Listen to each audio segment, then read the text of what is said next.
नमस्कार दोस्तों, कैसे हैं आप लोग। उम्मीद करता हूँ खुश होंगे, मज़े में होंगे। तो दोस्तों, जैसा कि आप जानते हैं, मैं इस चैनल पर लेकर आता हूँ नए नए ऑडियो बुक्स जो होते हैं कॉमिक्स से, नॉवल से और स्टोरीज से। अगर आपको ऐसे कंटेंट पसंद है तो प्लीज़ मेरे वीडियोस को लाइक करें और चैनल को सब्सक्राइब करें, क्योंकि मैं ऐसे कंटेंट लाता रहता हूँ। तो चलिए दोस्तों, इसी नोट पर आज की वीडियो शुरू करते हैं। आज की वीडियो में मैं आपको सुनाने वाला हूँ किस्मत का खेल नॉवल का पार्ट 6। इसके बाकी के 5 पार्ट्स आप ऑलरेडी सुन चुके होंगे, और अगर आपने नहीं सुने तो उनके लिंक्स आपको ऊपर आई बटन से मिल जाएंगे। तो चलिए दोस्तों, ज़्यादा देरी ना करते हुए शुरू करते हैं किस्मत का खेल नॉवल का पार्ट 6। उसने फिर उन्हें गिना। नहीं, उससे गलती नहीं हो रही थी। वहाँ 12 कैदी थे, एक कैदी कम था। कौन कम था? आतंकित रूपचंद कमरे में दाखिल हुआ और एक एक कैदी को जूते की नोक से टहुकता हुआ फिर से उन्हें गिनने लगा और उनकी सूरतें पहचानने की कोशिश करने लगा। यकीनन वहाँ 13वां कैदी नहीं था। कौन गायब था? एसएसआई। सारे कैदियों में एसएसआई एक ही था, वही गायब था। कैसे गायब हो गया? खिड़की तो बंद थी और दरवाजे पर वो खुद मौजूद था। बंधे हुए जिस्मों को लांघता हुआ वो खिड़की तक पहुंचा। उसने खिड़की खोली तो चौखट के साथ से फटकी खड़ी ग्रिल उसके ऊपर आकर गिरी। तो इधर से भागा था वो एसएसआई का बच्चा, लेकिन उसे भागे हुए अभी ज़्यादा देर नहीं हुई थी। हर 5 मिनट बाद तो वो कमरे में आकर झांकता था और कैदियों को गिन कर जाता था। पिछली बार कैदी पूरे थे, यानी कि उसे वहाँ से भागे हुए अभी मुश्किल से 5 मिनट हुए थे, और एसीपी का टेलीफोन सिर्फ 2 मिनट पहले आया था। यानी कि वो भगोड़ा एसएसआई तब तक हेडक्वार्टर संपर्क स्थापित करने में कामयाब नहीं हुआ था। वो अभी भी मार्केट में जाकर अपने साथियों को आगाह कर पाता तो हालात बिगड़ने से बच सकते थे। स्टैंड गन संभाले वो बाहर को भागा। एसएसआई नामदेव आंगतुक से उलझा उलझा जमीन पर गिरा और फिर उसे लिए दिए फाटक से बाहर तक लुढ़क गया। फिर दोनों एक दूसरे से अलग हुए और उठकर खड़े हुए। उसके उठते ही नामदेव ने उसे कंपाउंड की 4 दीवारी की ओट में खींच लिया। कौन हो तुम? नामदेव हाँफता हुआ बोला। मलानी की निगाह पुलिस की वर्दी पर और वर्दी पर टंगे एक सितारे पर पड़ी। एसएसआई, उसने सोचा, वो तो नकली नहीं हो सकता था, वो तो अभी चौकी के भीतर से निकला था। मेरा नाम मलानी है, वो धीरे से बोला। मैंने अभी दरोगा जी को फ़ोन पर बताया था कि सुनारो की मार्केट में डाका पड़ रहा था। डाका? हाँ, उन्होंने मुझे यहाँ आने के लिए कहा था। मैं भीतर नहीं जाना बेवकूफ़। जिस आदमी ने तुमसे दरोगा बनकर फ़ोन पर बात की थी वो भी डाकुओं का साथी है। डाकुओं ने चौकी पर कब्जा किया हुआ है। तेरे पुलिस वाले भीतर गिरफ्तार थे, जिनमें से एक मैं एसएसआई नामदेव किसी तरह से बच निकलने में कामयाब हो गया हूँ। ओह, तुमने अपनी आंखों से मार्केट लूटती देखी थी? हाँ। बाजार में कोई नहीं था? शहरी तो कोई नहीं था, लेकिन दोनों सिरों पर एक एक सिपाही तैनात थे और मार्केट के आगे एक पुलिस की जीप खड़ी थी। वो जीप इसी चौकी की है जो उन डकैतों ने छीन ली थी। उसने परे बाजार के दहाने की तरफ निगाह दौड़ाई। पक्की बात है, वहाँ एक ही सिपाही है? हाँ। कहाँ? दहाने की इस और वाली पहली दुकान के साइबान के नीचे। चलो। कहाँ? साइबान की तरफ। तुमने एक सिपाही को काबू करने में मेरी मदद करनी है। कैसे? तुम उसकी तवज्जो अपनी तरफ करना, मैं उसे पीछे से दबोच लूंगा। वो हथियारबंद होगा? जरूर होगा। मुझे उसके हथियारबंद होने का अंदेशा ना होता तो हम दोनों जाकर वैसे ही ना उसे दबोच लेते। दोनों तेजी से बाजार की तरफ बढ़े।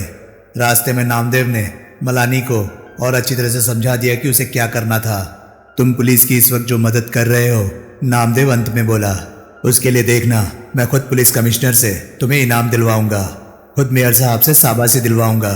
कोई बड़ी बात नहीं कि खुद चीफ मिनिस्टर साहब तुम्हारी पीठ ठोंकना चाहें। मलानी फूलकर कुप्पा हो गया। दोनों साइबान वाली दुकान की दीवार के साथ चिपक कर खड़े हो गए। नागराज की उस वक्त उनकी तरफ पीठ थी। नामदेव ने मलानी को कोहनी से टहोका। मलानी आगे बढ़ा, फिर उसने यूं बाजार में कदम रखा जैसे वो साइबान के नीचे मौजूद पुलिसिये के अस्तित्व से कतई बेखबर हो। कौन है बे? नागराज ने उसे पीछे से ललकारा। मलानी ना रुका, ना उसने घूमकर पीछे देखा। नागराज ने रिवॉल्वर निकालकर हाथ में ले ली और साइबान के नीचे से निकलकर मलानी की तरफ लपका। बरसात में कदम रखने को उसका जी नहीं चाह रहा था, लेकिन उस नाफरमादार आदमी को रोकना जरूरी था जो जरूर बहरा था। वो साइबान के नीचे से अभी निकला ही था कि नामदेव ने पीछे से चीते की तरह उस पर छलांग लगा दी। उसका एक हाथ उसकी गर्दन से लिपटा और दूसरे हाथ में थमा एक नोकीला पत्थर उसने नागराज की खोपड़ी पर कई बार पटका।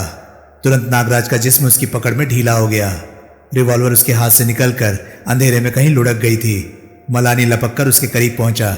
इसे घसीटकर साहिबान के नीचे ले जाओ, नामदेव बोला। मैं इसकी रिवॉल्वर तलाश करता हूं। मलानी ने सहमति में सिर हिलाया। उसने नागराज की बगलों में हाथ डाला और उसे घसीटता हुआ साहिबान की तरफ ले चला। नामदेव रिवॉल्वर तलाश करने लगा। तभी दौड़ते कदमों की आवाज उसके कानों में पड़ी। उसने चीख कर बाजार की तरफ देखा। बाजार सुनसान था। उसकी निगाह चौकी की ओर वाली सड़क पर उठी तो उसने एक साया दौड़ता हुआ उधर ही आता पाया। रिवॉल्वर की तलाश छोड़कर वो मलानी की तरफ लपका। लेट जाओ, वो तीखे स्वर में बोला। मुझे लगता है चौकी से डकैतों का साथी आ रहा है। दोनों साहिबान के पहलू में लेट गए। अचेत नागराज को उन्होंने अपने बीच घसीट लिया। तभी हाथ में स्टैंड गन लिए दौड़ता हुआ रूपचंद जगनानी बाजार के दहाने पर पहुंचा और बरसात में आंखें फाड़ फाड़ कर इधर उधर देखने लगा। नागराज, उसने आवाज लगाई, लेकिन उसकी आवाज बरसात के शोर में गुम होकर रह गई। फिर वो सिर नीचा किए लपकता हुआ बाजार में दाखिल हो गया। नामदेव उठा। उसने मलानी को ठोका तो वो भी उठ खड़ा हुआ। चौकी में यही एक डकैत था जो बाजार में दौड़ा जा रहा है, नामदेव बोला। अब वहां बंधे पड़े पुलिसियों के अलावा कोई नहीं होगा। तुम वहां के फोन से 100 नंबर डायल करके सारे मामले की खबर कर दो और ऑफिस में स्विच बोर्ड पर लगा एक काला बटन तलाश करके उसे ऑन कर दो। उससे क्या होगा? जंग के दिनों में चौकी की छत पर एक हूटर लगाया गया था जो कि अब इस्तेमाल तो नहीं होता, लेकिन लगा अभी भी हुआ है। वो हूटर हवाई हमले की वार्निंग देने के लिए था। तुम उसे ऑन कर दो। उससे क्या होगा? मुझे उम्मीद है अगर हूटर की आवाज़ पुलिस के किसी गश्ती गाड़ी को सुनाई दे जाएगी तो वो फौरन इधर का रुख करेगी। कुछ भी नहीं होगा तो कम से कम इलाके में जाग तो हो ही जाएगी। तुम वक्त ज़ाया ना करो, जो कहा है वो करो, जो होगा सामने आ जाएगा। और तुम? मैं वो नामुराद रिवॉल्वर तलाश करता हूँ। मिल गई तो स्टैंड गन वाले डकैत के पीछे पड़ूंगा, वरना मैं भी चौकी पर पहुँचता हूँ। अब भागो। मलानी फिर चौकी की तरफ भागा। तभी जोर से बिजली कड़की। बिजली की चमक में नामदेव को रिवॉल्वर कूड़े के एक ड्रम के पास पड़ी दिखाई दी। उसने लपक कर रिवॉल्वर उठाई और रूपचंद जगनानी के पीछे भागा। हूटर की कर्कश आवाज वातावरण में गूंजी तो विमल सहित सब यूं चिंके जैसे बिजली का करंट लगा हो। ये क्या है? मुबारक अली हक बकाकर बोला। खतरा, विमल बोला। घोटाला, भागो। तब तक की लूट का माल कैनवस के 3 बड़े बड़े झोलों में भरा जा चुका था। झोलों को समेटे वे बाहर को भागे तो उन्होंने पाया कि उन्हें चेतावनी देने की नीयत से वागले वापस भागा और जीप की ड्राइविंग सीट पर सवार हो गया। वे चारों भी जीप में सवार हुए। विमल आगे वागले के साथ बैठ गया और जीप अभी सरकी ही थी कि एकाएक आनंद चिल्लाया, रोको रोको। क्या हुआ? जगनानी भागा आ रहा है, बैक करो बैक करो। वागले ने विमल की तरफ देखा। विमल ने जीप में से सिर निकालकर पीछे सड़क पर देखा। तभी हूटर के बीच बीच में दूर कहीं से आती फ्लाइंग स्क्वाड के सायरन की आवाज भी सुनाई देने लगी। बैक करो, आनंद आतंकित भाव से चिल्लाया। मैं कहता हूं बैक करो। विमल ने वागले को देखकर सहमति में सिर हिलाया। तुरंत जीप सड़क पर तूफानी रफ्तार से उल्टी भागने लगी। जीप रूपचंद के करीब पहुंची। बुजुर्गवार, आनंद जीप से बाहर रूपचंद की तरफ हाथ बढ़ाता हुआ बोला, जल्दी जल्दी। पहले से ही जल्दी करते रूपचंद ने और जल्दी करने की कोशिश की तो उसका एक पांव सड़क पर बहते बरसाती पानी के नीचे कहीं छुपे किसी खड्डे में पड़ा और वो औंधे मुंह सड़क पर गिरा। स्टैंड गन उसके हाथ से छिटक कर परे जा गिरी। आनंद जीप से कूद गया और लपक कर रूपचंद के पास पहुंचा। उसने रूपचंद को जबरन उठाकर उसके पैरों पर खड़ा किया और उसे जीप की तरफ धकियाने लगा। जीप के पृष्ठभाग में पहुंचकर उसने रूपचंद को सामने मुबारक अली और जामवंत राव की फैली बाहों में धकेल दिया। उन्होंने रूपचंद को भीतर खींच लिया। फिर उसके पीछे आनंद जीप में चढ़ने ही लगा था कि उसी क्षण सड़क पर प्रकट हुए नामदेव की रिवॉल्वर की गोली उसकी खोपड़ी के पृष्ठभाग में आकर लगी। उसका शरीर धनुष की तरह एक बार हवा में तना और फिर वो एक चीख के साथ सड़क पर ढेर हो गया। मुबारक अली ने बला की फुर्ती से दोबारा गोली चलाने को तत्पर नामदेव की दिशा में कई फायर झोंक दिए। गोलियों की बौछार की चपेट में नामदेव का शरीर फिरकनी की तरह हवा में घूमा और फिर धराशायी हो गया। मुबारक अली कूदकर जीप से बाहर निकला। उसने पानी में पड़े आनंद को उठाने की कोशिश की तो आनंद ने हाथ उठाकर उसे रोका। मैं मर रहा हूं। खून के बुलबुलों के साथ उसके मुंह से आवाज निकली, मेरे पर वक्त बर्बाद न करो। मेरा हिस्सा मेरी माँ के पास मृत शव पहुंचा देना। पता बोलो। मुबारक अली व्यग्र भाव से बोला। मकान नंबर 422। 422? हाँ, पटरा, ओलिव वालिया, शकुंतला देवी आनंद को मेरा हिस्सा पहुंचा दोगे? पहुंचा दूंगा, जरूर पहुंचा दूंगा।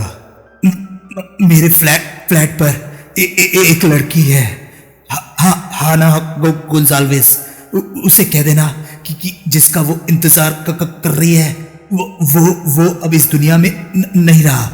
कहना कि जिंदगी में जब प्यार करने लायक अकल आई तो जिंदगी नहीं रही। हाना को कहना कि वो इस बेवफा मर्द को माफ कर दे। उसकी आंखें उलट गई। तभी फ्लाइंग स्क्वाड के सायरन की आवाज बहुत करीब से आई। मुबारक अली, विमल बोला। उसके स्वर में कोड़े की फटकार थी। जीप पहले से ही हरकत में आ चुकी थी। मुबारक अली लपक कर जीप में सवार हो गया। दुकानों के ऊपर के फ्लैटों की खिड़कियां पटापट खुलने लगी थी, लेकिन सड़क अभी भी वैसी ही सुनसान थी और मूसलाधार बारिश अभी भी हो रही थी। जीप तोप से छोटे गोले की तरह वहां से भागी। रास्ते में विमल और जामवंत राव ने अपने गैस मास्क और जिस पर मौजूद हीट प्रूफ पोशाकें उतारकर सड़क पर फेंक दी। बाजार के दहाने पर जीप पहुंची तो इरफान अली भी उस पर सवार हो गया। नागराज, वागले बोला, अब बाजार के दूसरे सिरे पर नहीं जाया जा सकता। विमल सख्ती से बोला, वो समझदार होगा तो हमसे पहले ही वहां से भाग चुका होगा। बेवकूफ होगा तो या तो पुलिस की गिरफ्त में होगा या आनंद की तरह ही बाजार में कहीं मरा पड़ा होगा। बुजुर्गवार, मुबारक अली रूपचंद से बोला, तुम्हारी खातिर उस शख्स ने अपनी जान दे दी। प्रयोगतर में रूपचंद के होंठ फड़फड़ाए, लेकिन मुंह से कोई शब्द न निकला। हुआ क्या था फिर पूछेंगे, विमल सख्ती से बोला। इस वक्त सलामत भाग निकलने की तरफ तवज्जो दो। जीप फ्लाइंग स्क्वाड के सायरनों से गूंजते वातावरण में सुनसान सड़क पर दौड़ती रही। कई बार जीप का वायरलेस टेलीफोन बजा, लेकिन किसी ने उसकी तरफ तवज्जो न दी। फिर मुश्के बंधे नेपाली चौकीदार मन बहादुर समेत जीप को छोड़कर वे माल समेत ट्रक में सवार हो गए। आंटी के स्क्रैप यार्ड में सुरक्षित पहुंच जाने के बाद ही विमल को यकीन आया कि वे कामयाब हो गए थे। तेरा अंत न जाना मेरे साहिब, फिर विमल के मुंह से निकला, मैं अंधुले क्या चतुराई। चैप्टर 3। रविवार को सोलंकी को सूझा कि उसे डायरेक्टरी में चंदानी का नाम सी में ही नहीं एच में भी देखना चाहिए था। उसने वेटर से डायरेक्टरी मंगाई और नर्स की उलझनपूर्ण और अनुमोदन रहित निगाहों का शिकार होते हुए उसे सी पर खोला। वहाँ कम से कम 20 चंदानी और दर्ज थे। Harish Chandani, Harish M Chandani, Harish J M Chandani, H J M Chandani, H G Chandani, H R Chandani जैसे नामों का कुल जमा जोड़ 20 तक पहुंचा। पिछली रोज की तरह नर्स को डॉस देकर वो होटल से निकला और सारा दिन अहमदाबाद शहर के धक्के खाते रहने के बावजूद ये अपनी नई लिस्ट में से सिर्फ 9 नाम चेक कर पाया। उस रात वो वापस लौटा तो नर्स पांव पटकती हुई वहां से हमेशा के लिए कूच कर गई। सोलंकी ने कोई ऐतराज नहीं किया। तबीयत अब उसकी काफी हद तक ठीक थी। उसकी गर्दन अभी भी दुखती थी, लेकिन वो दर्द नाकाबिले बर्दाश्त नहीं था और दवा वो फिलहाल खा ही रहा था। उसने खाना खाया, दवा खाई और फिर घोड़े बेचकर सो गया। रौनक बाजार में घटनास्थल पर पहुंचने वाले पुलिस अफसरान में इंस्पेक्टर अशोक जगनानी भी था। वहां की तहकीकात के दौरान एक चीज ऐसी सामने आई जिसकी तरफ केवल अशोक जगनानी की तवज्जो गई। वो एक भूरा कागज था जो कि लुटी हुई दुकान के भीतर उड़ता फिर रहा था। अशोक ने वो कागज उठाया, उसने उसे उल्टा पलटा और उस पर अपनी तर्जनी उंगली फिराई। फिर उंगली को वो नाक के पास लेकर गया। क्या है? एसीपी देवड़ा बोला। हेरोइन, अशोक बोला। इस कागज में हेरोइन थी। तो डकैतों में से कोई जरूर हेरोइन का नशा करता था। सिर्फ ये भूरा कागज देखकर ऐसा कैसे कहा जा सकता है? कागज दुकान के भीतर लुटी हुई तिजोरी के सामने उड़ता फिरता मिला है। एसीपी आश्वस्त ना हुआ, लेकिन जब वैसा ही एक कागज एक और लुटी हुई दुकान में मिला तो उसे अशोक की बात पर पुनर्विचार करना पड़ा। This is a lead sir, Ashok बोला। डकैतों का साथी डोप एडिक्ट है। मुझे इस कागज की खास पहचान है। ये कागज कमाटीपुरे के इलाके का हजारा सिंह नाम का एक डोप पेडलर हेरोइन की पुड़िया बनाने में इस्तेमाल करता है। सर, एक डकैत शर्तिया हजारा सिंह का कोई ग्राहक है। This is a big lead. उस आदमी को, हजारा सिंह को पकड़ो और मालूम करो कि वो किस किस को हेरोइन सप्लाई करता रहा है। कागज की क्या बात है? एकाएक समीप खड़ा इंस्पेक्टर फाल्के बोला। अशोक ने उसे कागज दिखाया और बात बताई। ऐसा कागज तो, फाल्के बोला, उस सुरंग में भी आम उड़ते पाए गए थे जो कि सेंध मारो ने वॉल्ट तक पहुंचने के लिए खोदी थी। ये डकैती उसी गैंग का काम है, देवड़ा बोला। और भी बहुत तेरी बात ये साबित करती है कि ये डकैती उसी गैंग का काम है। मैं दाद देता हूँ हमलावरों के जीदारी की कि एक बार नाकामयाब हो चुकने के बाद उन्होंने उसी जगह इतनी जल्दी फिर वार करने की हिम्मत की। सर, ऐसी जीदारी गैंग नहीं होती, फाल्के बोला। गैंग को कंट्रोल करने वाले लीडर में होती है। कहीं वो सोहल का काम तो नहीं? देवड़ा बोला। कोई कुछ न बोला। सारी कार्य प्रणाली पर सोहल की स्पष्ट छाप है। उसको ऐसी डकैतियों का तजुर्बा है। यूं ही उसने अमृतसर में भारत बैंक का वॉल्ट खोला था। कहीं से सहमति में हिले। साहिबान, तफ्तीश इस बात को मद्देनजर रखकर की जाए कि यह सोहल का काम हो सकता है। ये सोहल का काम है, इकबाल सिंह भन्नाया। ये सोहल का काम है साहब, डोंगरे बोला। डाका वॉल्ट पर नहीं, मार्केट की दुकानों पर पड़ा है। फिर भी ये सोहल का काम है। उसे मालूम हो गया होगा कि वो मार्केट कंपनी की है और वहाँ की दुकानों को कंपनी की सरपरस्ती हासिल है। कैसे मालूम हो गया होगा? जो बात किसी को नहीं मालूम वो सोहल को कैसे मालूम हो गई होगी? ये मुझे पता नहीं। ये पता लगाना तेरा काम है कि हमारी सिक्योरिटी में कहाँ छेद है। साहब, गुस्ताखी माफ़ हो तो एक बात कहूँ क्या? आपके मन में सोहल का हवा बैठ गया मालूम होता है, इसलिए तो कोई भी वारदात शहर में होती है आप उसका रिश्ता सोहल से जोड़ लेते हैं। इकबाल सिंह ने कहर भरी निगाहों से डोंगरे को देखा, लेकिन फिर खुद ही उसकी निगाह झुक गई। तू ठीक कह रहा है डोंगरे, वो धीरे से बोला। सच पूछे तो हकीकत यही है। हकीकत यह है कि मुझे उसकी उस वक्त की प्रलंकारी सूरत नहीं भूलती जब उसने मुझे कहा था कि इकबाल सिंह, बखिया बनने की कोशिश मत करना। बखिया तो आप बने? हाँ बना, हालात ने बनाया। बखिया के टॉप के 15 ओहदेदारों में से मैं ही इकलौता ओहदेदार था जिस पर सोहल का कहर नहीं टूटा था। मैं आगे ना आता तो बखिया का इतना बड़ा निजाम बंदर बाट के हवाले हो जाता। नीलम की मौत के गम में जैसा अधमरा सा सोहल यहाँ से विदा हुआ था, उससे तो मुझे लगा था कि या तो वो वैसे ही मर खप जाएगा या फिर पुलिस की गिरफ्त में आकर फांसी पर टंग जाएगा। मेरी बदकिस्मती कि दोनों में से एक भी बात ना हुई। पता नहीं किसने उस मुर्दा जिस्म में फिर जान फूंक दी और वो फिर बंबई पहुंच गया। डोंगरे, सोहल के बारे में मुझे तेरे से नाउम्मीदी होती जा रही है। तू तो उसे पकड़ पाएगा नहीं, अलबत्ता वो जरूर किसी दिन मौत का परकाला बनकर यहाँ मेरे सामने आन खड़ा होगा। साहब, कोशिश तो मैं पूरी। मेरा दिल गवाही दे रहा है कि तेरी कोशिश से कुछ नहीं होने वाला। लगता है मुझे इस सोहल से अपना गुनाह बख्शवाना पड़ेगा।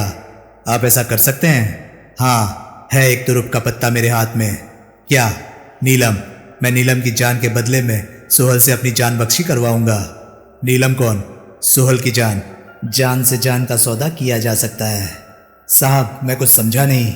छोड़, तू ये बता, तू आया कैसे था? मैं ये बताने आया था कि पुर्तगाल और गोवा के रास्ते हमारा नारकोटिक स्मगलिंग का जो रूट चलता है उसे फौरन बंद कर देना बहुत ज़रूरी हो गया है। क्यों? बॉम्बे पुलिस के इंस्पेक्टर अशोक जगनानी की मेहरबानी से उस रूट का पर्दाफाश हो चुका है। हमारा बहुत माल पकड़ा गया है, कई आदमी भी पकड़े गए हैं, लेकिन अभी खैरियत है कि पकड़े जाने वालों में ऐसा कोई आदमी नहीं है जो उस ऑपरेशन की रिश्तेदारी कंपनी से जोड़ सकता हो। लेकिन अगर हमने फ़ौरन वो रूट बंद ना किया और अपने आदमियों को आगाह ना किया तो आने वाले दिनों में कोई ऐसा आदमी भी पकड़ा जा सकता है। ऐसा नहीं होना चाहिए। इकबाल सिंह चिंतित भाव से बोला। आप अभी सावधानी बरतेंगे तो ऐसा नहीं होगा। मेरे ख्याल से इस बाबत आपको गजरे साहब से फ़ौरन बात करनी चाहिए और उन्हें इस बाबत खबरदार करना चाहिए। गजरे, व्यास शंकर गजरे कंपनी का सीनियर ओहदेदार था और उन दिनों कंपनी के नारकोटिक्स ट्रेड का इंचार्ज था। मैं करूँगा, इकबाल सिंह बोला। और कुछ समय के लिए नारकोटिक्स का लोकल ट्रेड भी तब तक के लिए बंद कर देना चाहिए जब तक कि पुलिस की वॉल्ट की तरफ से तवज्जो नहीं हट जाती। ठीक है डोंगरे, आज तो तू बहुत काबिलियत की बातें कर रहा है। डोंगरे बड़े हास्यास्पद ढंग से शर्माया। सिर्फ सोहल के बारे में ही तेरी काबिलियत काम नहीं कर रही। साहब, मैं तो पूरी कोशिश। तूने जॉर्ज सेबेस्टियन के बैकग्राउंड को टटोला? हाँ, वो एक मामूली टैक्सी ड्राइवर निकला है। पिछले काफ़ी अरसे से वो मुबारक अली नाम के एक मवाली की शागिर्दी में था। मुबारक अली फोर्ट के इलाके का मामूली दादा है। वो वॉल्ट को सेंध लगाने जैसे काम में शरीक हुआ नहीं हो सकता, लेकिन जिसे तू उसका शागिर्द बताता है वो शरीक था सेंधमारी में। जब शागिर्द एक काम कर सकता है तो उस्ताद नहीं कर सकता। मैं मुबारक अली को टटोलूंगा, डोंगरे दबे स्वर में बोला। फौरन, अगले हफ्ते या अगले महीने नहीं। जी हाँ, फौरन। सिपाही करीम बख्श एसीपी देवड़ा के रूबरू पेश किया गया। वो उस रोज भी छुट्टी पर था। उसका एएसआई उसे पूना से ढूंढकर एसीपी के रूबरू पेश करने के लिए लेकर आया था। उसे बताया गया था कि उसे क्यों वहां तलब किया गया था। 13 तारीख इतवार की रात को माहिम काजवे की चेक पोस्ट पर जो लोग तुम्हारे साथ ड्यूटी पर थे, उनका कहना है कि जिस मेटाडोर वैन के बारे में अभी तुम्हें बताया गया है उसका पैसेंजर तुम्हारा जानने वाला था। जी साहब, करीम बख्श दबे स्वर में बोला। कौन था वो? मुबारक अली। क्या करता है ये मुबारक अली? फिल्मों में एक्स्ट्रा सप्लाई करता है साहब। तुम उसे कैसे जानते हो? वो पहले धोबी तालाब के झोपड़पट्टे में मेरे बाजू में रहता था। अब वहाँ नहीं रहता? नहीं। अब कहाँ रहता है? पता नहीं मालूम साहब। लेकिन? क्या लेकिन? वो फोर्ट में कहीं रहता होगा। कैसे जाना? वो मैटाडोर वैन वाला बंदरगाह जा रहा था। मुबारक अली बोला था कि वैन वाले से उसने फोर्ट तक के लिए लिफ्ट मांगी थी। लिफ्ट मांगी थी? एसीपी के माथे पर बल पड़े। वो दोनों इकट्ठे नहीं थे? नहीं साहब। कैसे मालूम? मुबारक अली खुद ऐसा बोला था। वो बोला था उसकी गाड़ी बिगड़ गई थी, टैक्सी उसे मिली नहीं थी, इसलिए उस मैटाडोर वैन वाले छोकरे से उसने लिफ्ट मांगी थी। मुबारक अली साहब बोला था कि वो छोकरा उसका जानने वाला नहीं था। ये मुबारक अली आ कहाँ से रहा था? ये तो मैंने पूछा नहीं था। ठीक है, तुम जा सकते हो। तुम भी। करीम बख्श और एसएसआई सैल्यूट मारकर वहां से विदा हो गए। हमें आदमी का नाम मालूम है। देवड़ा इंस्पेक्टर फाल्के की तरफ घूमा। उसका धंधा मालूम है, वो इलाका मालूम है जिसमें कि वो रहता है। क्या उसको तलाश करना मुश्किल होगा? कतई नहीं, फाल्के बोला। गुड, उसको तलाश करवाओ और यहाँ बुलवाओ, फिर देखते हैं वो कितने नंबर का जूता पहनता है। Yes sir. आंटी के घर में कैनवस की तीनों झोलों का माल मेज पर पलट दिया गया था। कमरे में जगमग हो गई। वैसी ही जगमग कमरे में मेज के गिर्द मौजूद लोगों की आंखों में दिखाई देने लगी। फिर सोना, जेवरात, जवाहरात और नोट अलग अलग किए गए। लूट में नोट मिलने से सबको विशेष खुशी हुई थी। लूटी गई कई सेफों में नोट और दस्तावेज रखने के लिए खास तौर से बनाए गए फायरप्रूफ चेंबर थे, जिसकी वजह से नोट झुलसने से बच गए थे। इरफान अली को उन्हीं नोटों में से 20,000 रुपये देकर वहां से रवाना कर दिया गया था। एक रात की पहरेदारी की उसकी उतनी ही फीस तय हुई थी। नागराज का अभी भी कुछ पता नहीं था। फिर सबसे पहले नोटों को गिना गया, लगभग 20 लाख रुपया। फिर सोने की बारी आई, लगभग 35 किलो। हीरे, जवाहरात और जेवरात की एकदम दुरुस्त कीमत आंकने की काबिलियत किसी में भी नहीं थी। लेकिन आंटी ने अपने फैंस के तजुर्बे के आधार पर बताया कि वो माल 4 करोड़ रुपए से किसी सूरत में कम नहीं था। बिकेगा कितने में? वागले ने पूछा। 2 करोड़ का, आंटी बोली। 4 करोड़ का माल 2 करोड़ में बिकेगा? वो भी हमारी वजह से। कोई दूसरा फैंस ऐसे माल का 40% से ज्यादा नहीं दिला सकता। और सोना, वो 24 कैरेट बिस्किटों की सूरत में है, 60 लाख में बिक जाएगा। 1 करोड़ का सोना 60 लाख में? एक एक बिस्कुट करके बेचने पर 80 लाख में भी बिक सकता है, और ऊपर भी बिक सकता है। 6-7 महीनों में तो बिक ही जाएंगे सारे बिस्किट। 6-7 महीने में? रूपचंद बोला। वो भी तब अगर बेचने वाला बीच में ही पकड़ा ना जाए। ओह, चोरी का इतना माल एक मुश्त में बेच पाना कोई छोटी मोटी बात नहीं है। इतनी बड़ी पेमेंट 2 दिन में करने वाला अपना भी तो कोई नफा नुकसान देखेगा या नहीं? आंटी ठीक कह रही है, मुबारक अली बोला। लेकिन वागले ने कहना चाहा, यूं आंटी पर बेएतबारी दिखाने का कोई फायदा नहीं। अब खड़े पैर हम कोई दूसरा फैंस तलाश करने नहीं जा सकते। विमल ने सहमति में सिर हिलाया। जामवंतराव मन ही मन अपने हिस्से का हिसाब लगाने लगा। 2 करोड़ जमा 60 लाख जमा 20 लाख बटा 5। जवाब तो वो ना निकाल सका, लेकिन जवाब की उम्दा संभावनाओं से उसकी बाँछें खिल गई। उस घड़ी आनंद की किसी को याद नहीं आ रही थी। आंटी ने आनंद के बारे में पूछा था, लेकिन जब मुबारक अली ने उसे बताया था कि वो मर गया तो उसकी सूरत पर कोई अफसोस के भाव नहीं आए थे। विमल को तो उल्टे यूं लगा था कि वो खबर सुनकर वो मनी मन बहुत खुश हुई हो। नोटों का बंटवारा क्यों ना अभी हो जाए? एकाएक जगनानी बोला। आखिर 40,000 की रकम में उसके प्राण अटके हुए थे। ख्याल बुरा नहीं, मुबारक अली बोला। हाँ, अपनी नाखुश बीवी को याद करता हुआ जामवंतराव भी तुरंत बोला, ये ठीक रहेगा। वागले ने विमल की तरफ देखा, फिर उन दोनों के सिर भी सहमति में हिले। ठीक है, आंटी बोली। विट्ठल राव, नोटों के 6 हिस्से कर। 6? जामवंतराव सक पकाया। एक हिस्सा हमारा भी तो है। ओह ओह, मैं तो भूल ही गया था। 7, मुबारक अली बोला। 7? आंटी की भुकटी तनी। हाँ 7। आनंद का हिस्सा मेरे को मांगता है। वो मरने से पहले मेरे को बोल कर गया था कि उसका हिस्सा उसकी माँ को पहुंचाने का है, लेकिन एक मर चुके आदमी का हिस्सा जास्ती बात नहीं मांगता। 7 हिस्से बनाओ और 2 मेरे हवाले करो। ओहो, तो आनंद का हिस्सा हम सब में बंटने देने की जगह तुम अकेले डकार जाना चाहते हो? औरत है तू आंटी। मुबारक अली का स्वर एकाएक बेहद हिंसक उठा। इसलिए तेरे को माफ किया। ये बात अगर तेरा पिल्ला बोला होता तो अभी तक पेट फाड़ कर, वो क्या कहते हैं अंग्रेजी में, आंतें बाहर निकाल देता। मुबारक अली का वो रौद्र रूप देखकर आंटी के शरीर में झुरझुरी दौड़ गई। विट्ठल राव, वो जल्दी से बोली, 7 हिस्से बना। सारे नोट 7 हिस्सों में बंटकर हिस्सेदारी की जेबों में पहुंच गए। बाकी बंटवारा मंगलवार शाम को। आंटी बोली। मुझे, विमल धीरे से बोला, अपना बाकी का हिस्सा भी अभी चाहिए। सब विमल की तरफ देखने लगे। क्या? मुबारक अली बोला। मैंने कहा मुझे अपना बाकी का हिस्सा भी अभी चाहिए। ये कैसे हो सकता है? आंटी बोली, मैं पहले ही बार बार कह चुकी हूँ कि 2 दिन से कम वक्त में चोरी के ऐसे माल का रोकड़ा खड़ा नहीं किया जा सकता। मैं 2 दिन इंतजार नहीं कर सकता। मैंने आज ही कहीं जाना है, बम्बई से बाहर, बम्बई से दूर। आज रोकड़ा किसी सूरत में नहीं मिल सकता। तुम जेवर और जवाहरात 50% पर और सोना 60% पर बेचने वाली हो। मैं अपने हिस्से का 40% भी कबूल कर सकता हूँ। वो भी बहुत बड़ी रकम बनती है। उसका आनन फानन इंतजाम मुमकिन नहीं। 35, मैंने कहा ना। ठीक है, मैं और वागले अपना हिस्सा सोने और जेवरात की सूरत में लेने को तैयार है। सोना 35 किलो है। मेरे और वागले के हिस्से के तौर पर 10 किलो हमारे हवाले कर दिया जाए। कोई कुछ न बोला। किसी को कोई एतराज़, फिर कोई जवाब ना मिला। हर कोई एतराज़ करने का ख्वाहिशमंद दिखाई देता था, लेकिन किसी को नहीं सोच रहा था कि एतराज़ किया जाता तो किस बात पर किया जाता। वागले, 100 बिस्किट उठा। वागले बिस्कुट उठाकर अपने झोले में भरने लगा। सब उसे टुकुर टुकुर देखते रहे। अब ऐसे ही, विमल बोला, हमें जेवरात और जवाहरात में से 2 हिस्से दे दिए जाएं। वो कैसे होएगा? इस बार मुबारक अली बोला। बिस्कुट तो सब एक जैसे हैं, लेकिन जेवर और वो क्या कहते हैं अंग्रेजी में, हीरे तो एक जैसे नहीं। ये बंटवारा, आंटी बोली, माल की कीमत अंकवाए बिना नहीं हो सकता। हो सकता है, विमल बड़े सब्र से बोला। माल की अंदाजन कीमत तुम पहले ही लगा चुकी हो। मैंने सामूहिक कीमत का अंदाज़ा लगाया है। एक एक आइटम का मेरा कोई अंदाज़ा नहीं।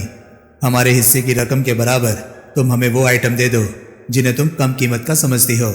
या, वागले बोला, हमें हमारे इनमें हिस्से की रकम के बराबर का भी सोना दे दो। हमें 100 बिस्कुट और दे दो। विमल बोला, समझ लो हमारा हिस्सा मुकम्मल हो गया। तुम 2 दिन इंतज़ार क्यों नहीं कर सकते?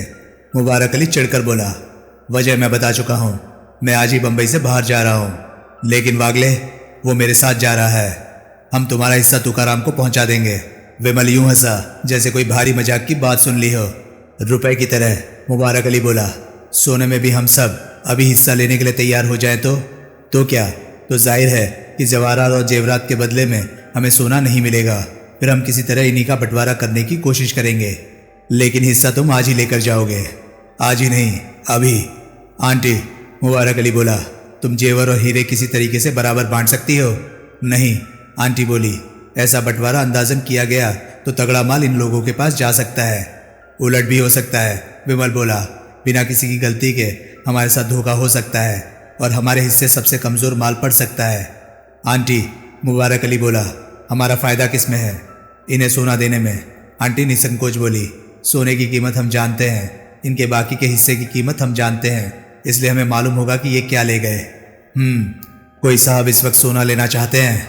कोई साहब में असल में तो सिर्फ जामवंत राव और रूपचंद जगनानी शामिल थे। और असलियत ये थी कि उन्हें तो ये भी ठीक से नहीं पता था कि बहस का मुद्दा क्या था। दोनों तो उन नोटों से बेतहासा खुश थे जो उनकी जेबों में सुरक्षित पहुंच चुके थे। दोनों के सिर तुरंत इंकार में हिले। उधर माँ बेटे की तो सूरतों पर लिखा था कि सोने से ज्यादा उनका फेत जेवरात और जवाहरात में था। ठीक है, मुबारक अली बोला, कोई वांदा नहीं, सोना ले लो बाप। वागले ने 100 बिस्कुट और उठाकर झोले में भर लिए। फिर सबसे अलविदा कहकर विमल और वागले वहां से विदा हुए। जोहरी बाजार में से जो 3 लाशें बरामद हुई, उनमें से तत्काल शिनाख्त पुलिसकर्मी होने की वजह से सिर्फ एएसआई नामदेव की हो पाई। नागराज, जिसका भेजा उसकी खोपड़ी से बाहर बिखरा पड़ा पाया गया था, नामदेव के हाथों मरा था। ये बात पुलिस को मलानी के बताए मालूम हुई थी। ये मात्र संयोग था कि आनंद की शिनाख्त करने की कोशिश करने वालों में सिनेमा प्रेमी कोई नहीं था, वरना कम से कम पुलिस को इतना जरूर मालूम हो जाता कि मरने वाला छोटा मोटा फिल्म एक्टर था। उसको डकैतों का साथी साबित करने के लिए उसके जिस्म पर मौजूद हीट प्रूफ पोशाक ही काफी थी। पुलिस चौकी की जीप घटनास्थल से कोई आधा मील दूर पिछले बाजार से बरामद हो गई थी। उसी में से तब भी बेहोश पड़ा मार्केट का गोरखा चौकीदार मन बहादुर बरामद हुआ था। जीप को रूटीन चेकअप से गुजारा गया। उस पर से कोई अपरिचित फिंगरप्रिंट्स बरामद ना हुए। प्रेस के लिए पुलिस का जगत प्रसिद्ध चाक चौबंद जवाब हाजिर था। वे कई लीड्स पर काम कर रहे थे और अगले 48 घंटों में वे तमाम के तमाम डकैतों को, जिनकी अभी उन्हें संख्या तक नहीं मालूम थी, गिरफ्तार कर लेने वाले थे। जामवंतराव टैक्सी पर घर लौटा। चाल की सीढ़ियां चढ़ते वक्त उसके पांव जमीन पर नहीं पड़ रहे थे। वो बार बार अपनी उन चारों जेबों को सहला रहा था जिनमें उसने ठूस ठूस कर 100-100 के नोट भरे हुए थे। आज वो अपनी बीवी का हर गिला, हर सिकवा दूर करने में समर्थ था। सबसे पहले तो वो उसे उस गंदी चौल में से निकालेगा और उसकी नौकरी छुड़वाएगा। फिर बीवी को और खुश करने के लिए वो हेरोइन का नशा छोड़ने की भी पूरी कोशिश करेगा।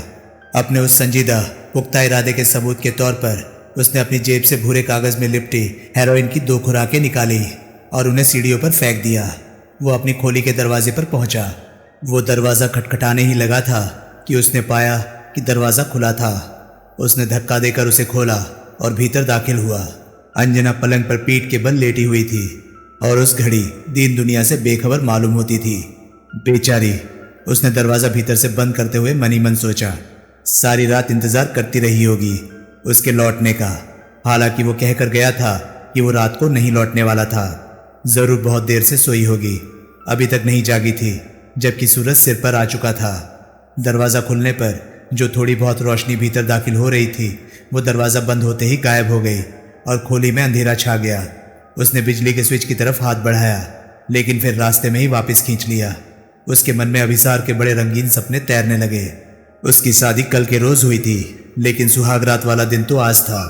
वो पलंग के करीब जा खड़ा हुआ। वो कुछ क्षण नीम अंधेरे में बीवी के चेहरे को निहारता मन मन मुस्कुराता रहा। फिर उसने एक अनोखी हरकत की। वो अपनी जेबों में से 100-100 के नोट निकालकर अपनी बीवी के जिस्म पर डालने लगा। जल्द ही अंजना एड़ी से चोटी तक 100-100 के नोटों से ढक गई।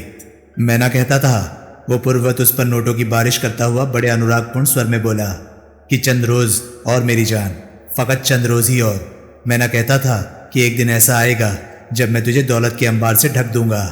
देख ले, वो दिन आ गया, वो दिन आ गया अंजना, वो दिन आ गया। तू कहती थी कि वो दिन तेरी जिंदगी में तो क्या आएगा, देख ले तेरी जिंदगी में ही आया वो दिन। अंजना, अब उठ तो सही, ऐसे भी क्या नींद हुई। फिर उसे सोचा कि उसकी बीवी को अंधेरे में क्या दिखाई देता कि वो नोटों की अंबार के नीचे दबी हुई थी। उसने स्विच बोर्ड के करीब जाकर ट्यूबलाइट ऑन की और वापस पलंग के करीब लौटा। वो पलंग पर बैठ गया। उसने अंजना को दोनों कंधों से थामकर तनिक झिंझोड़ा। अंजना के शरीर में कोई हरकत ना हुई। उसने उसे उठाकर अपनी बाहों में भरने की कोशिश की तो उसकी एक बांह यूं पलंग से नीचे लटक कर झूलने लगी कि जामवंतराव का दम खुश्क होने लगा। अंजना! फिर तभी उसकी निगाह नजदीक तिपाई पर पड़ी नींद की गोलियों की उस शीशे की तरफ गई जिसकी गोली अंजना नींद न आने की शिकायत होने पर अक्सर खाती थी। पिछले रोज उसने वो शीशी 3/4 भरी देखी थी, लेकिन उस वक्त वो एकदम खाली थी। उसने फटी फटी आंखों से अपनी बेसुध बीवी की तरफ देखा। फिर हकीकत 1000 मन के पत्थर की तरह उसकी चेतना से टकराई। अंजना! उसके मुंह से यूं चित्कार निकली जैसे उसका कलेजा फट रहा हो। ये क्या किया तूने? मैं कामयाब हुआ तो तूने आंखें बंद कर ली। मैंने तेरे साथ के काबिल बन के दिखाया तो तूने साथ छोड़ दिया। अंजना, ये क्या किया तूने? क्यों किया तूने? उसकी आंखों से झरझर आंसू बहने लगे। जिन नोटों को हासिल करने के लिए वो मरा जा रहा था वो अब उसे रद्दी के कागज के पुर्जे लग रहे थे। रोता रोता वो दरवाजा खोलकर खोली से बाहर निकला। क्या करे वो, कहाँ जाए? या छाती कूट कूट कर दहाड़े मारने लगे और चिल्लाने लगे कि देखो लोगों, मेरी बीवी मर गई। उसने मेरा विश्वास न किया, उसने मेरा इंतजार न किया, वो मर गई। वो तभी उसकी निगाह सीढ़ियों पर पड़ी, भूरे कागज में लिपटी हेरोइन की 2 खुराक पर पड़ी। उसने आगे बढ़कर उन्हें उठा लिया। उसने बारी बारी दोनों को खोला और एक के बाद एक करके अपने नथुनों में चढ़ा लिया। डबल डोज ने फौरन अपना चमत्कार दिखाया। फिर एक यंत्र मानव की तरह चलता हुआ वो सीढ़ियां उतरने लगा। जो टैक्सी वाला उसे वहां लाया था वो संयोगवश वहीं खड़ा था। वो टैक्सी के करीब पहुंचा और उसका पिछला दरवाजा खोलकर भीतर बैठ गया। जामवंतराव ने जब पहली बार उसका भाड़ा चुकाया था तो टैक्सी ड्राइवर को उसकी एक जेब में ठूसे पड़े 100-100 के नोटों की झलक मिली थी। उसी झलक को याद करता हुआ वो बड़े अदब से बोला, कहाँ चलूं सेठ? कहीं भी, जामवंतराव बड़ी कठिनाई से कह पाया। टैक्सी ड्राइवर ने लापरवाही से कंधे उचकाए और टैक्सी आगे बढ़ाई। ऐसे दौलत से लदे फदे लोगों से ऐसे अजीबोगरीब आदेश हासिल होना उसके लिए कोई नई बात नहीं थी। खूब जानता था वो ऐसे पैसेंजरों को, लेकिन वो ये नहीं जानता था कि उसका पैसेंजर पिछली सीट पर सिर झुकाए बैठा हिचकियां ले लेकर रो रहा था। तुमने यूं अपना हिस्सा क्यों वसूला? चैम्बूर के रास्ते में कार चलाते हुए वागले ने पूछा। तुम्हें उन लोगों का भरोसा नहीं? मुझे अपनी तकदीर का भरोसा नहीं, विमल गंभीरता से बोला। खुदा अपने गुनहगार बंदों के जो बेशुमार इम्तिहान लेता है, उसमें से एक इम्तिहान ये भी होता है कि प्यास लगी हो तो जाम होठों के करीब पहुंचकर टूट जाए। पिछली बार 6 करोड़ रुपया मेरे कब्जे में था, पल्ले क्या पड़ा? 10 लाख रुपया, वो भी संयोग से मुमकिन था वो भी हाथ ना आता। इसलिए इस बार मैंने 2 दिन इंतजार करना मुनासिब नहीं समझा। और फिर बंबई से बाहर तो मैंने सचमुच जाना है। कहाँ? सोनपुर। सोलंकी को भूल गए क्या? अब अगर मैंने फौरन एहतियातन कुछ न किया तो वो उस बेवकूफ़ आदमी की किसी बेहुदा हरकत से मेरा नया चेहरा छिन जाएगा मेरे से। अकेले जाओगे? हाँ। क्यों ना मैं साथ चलूँ? नहीं, तुमने यहाँ तुका का ख्याल करना है और सोने को कैश करने का कोई इंतज़ाम करना है। मेरा काम मामूली है। मैंने सिर्फ हेल्का को विश्वास दिलाना है कि मैं डॉक्टर स्लेटर का कातिल नहीं। वागले फिर न बोला। वो खामोशी से कार चलाता रहा। दाता, विमल होठों में बुदबुदाया। जियो डरत है आपना कि सियो करी पुकार, दुख विसारण से व्या सदा सदा दातार। मुबारक अली पैदल अपने फ्लैट की तरफ बढ़ रहा था। उस वक्त वो आनंद के घर से लौट रहा था। आनंद का घर उसके घर से मुश्किल से आधा मील दूर था, इसलिए वो वहां से पैदल चला आ रहा था। उसका मन उस वक्त बहुत भारी था। आनंद के फ्लैट में बैठी उसका इंतजार करती गोवानी लड़की हाना गोंजाल्वेज एक बहुत ही नेकबख्त लड़की निकली थी। आनंद की मौत की खबर सुनकर उसने यूं सूरत बनाई थी जैसे वो खबर ही उसकी जान ले लेने वाली हो। निहायत सख्त जान मुबारक अली से भी उस घड़ी उसकी सूरत नहीं देखी गई थी और वो हड़बड़ाकर यूं वहां से भागा था जैसे उसे डर हो कि लड़की कहीं उसके सामने ही सदमे से जान न दे दे। कितना खुशकिस्मत था आनंद कि उसे ऐसी प्यार करने वाली लड़की मिली थी, बावजूद इसके कि खुद उसने जिस लड़की से भी यारी की थी अपनी हवस की पूर्ति के लिए की थी। जब एक गैर औरत आनंद से इतना प्यार कर सकती थी तो उसकी माँ तो पता नहीं उसे कितना चाहती होगी, जिसके पास आनंद का हिस्सा लेकर अभी उसे जाना था और उसे आनंद की मौत की खबर सुनानी थी। बहुत बदमजा जिम्मेदारी सौंपी थी आनंद ने उसे। उसके लिए तो ये भी कम हैरानी की बात नहीं थी कि आनंद ने एक गैर नावाकिफ घोड़े की खातिर अपनी जान दी थी। पहले भी तो बुजुर्गवार की यूं ही तरफदारी करता रहा था। ऐसा क्यों? आनंद जैसे खुदगर्ज और अपने लिए जीने वाले आदमी की किसी गैर शख्स से ऐसी निस्बत क्यों जैसे वो कोई उसका सगे वाला हो? मुबारक अली के पास उसका कोई जवाब न था। उसने मोड़ काट कर अपने फ्लैट वाली गली में कदम रखा तो वो एकाएक थमक कर खड़ा हो गया। उसके फ्लैट वाली इमारत के सामने एक पुलिस की जीप खड़ी थी। उसने घूमकर वापस लौट जाने का इरादा किया ही था कि उसने अनुभव किया कि पुलिसियों ने उसे देख लिया था। क्या उन्हें मालूम हो गया था कि वो डकैती में शामिल था? नहीं, ऐसा कैसे हो सकता था, वो भी इतनी जल्दी? और फिर अभी तक तो ये भी पक्का नहीं था कि पुलिस उसी के इंतजार में वहां मौजूद थी। आखिर उस इमारत में और भी तो कई फ्लैट थे, लेकिन तवज्जो तो उनकी उसी की तरफ मालूम होती थी। उसके और आनंद के हिस्से के नोट नायलन की एक डोरी से बंधे एक बंडल की सूरत में उसके हाथ में थे। किसी अज्ञात भावना से प्रेरित होकर उसने एक कचरे से भरे ढोल के करीब से गुजरते समय बंडल अपने हाथ से निकल जाने दिया। बंडल निशब्द ढोल में पड़े कचरे में जाकर गिरा। वो इमारत के करीब पहुंचा। मुबारक अली, तभी एक पुलिसिया बोला। क्या है? मुबारक अली थमक कर बोला। तुम्हारा नाम मुबारक अली है? अरे बाप, बोला ना है, अब तू भी तो कुछ बोल। तुम्हें मेरे साथ हेडक्वार्टर चलने का है। कहाँ? हेडक्वार्टर, पुलिस के बड़े दफ्तर।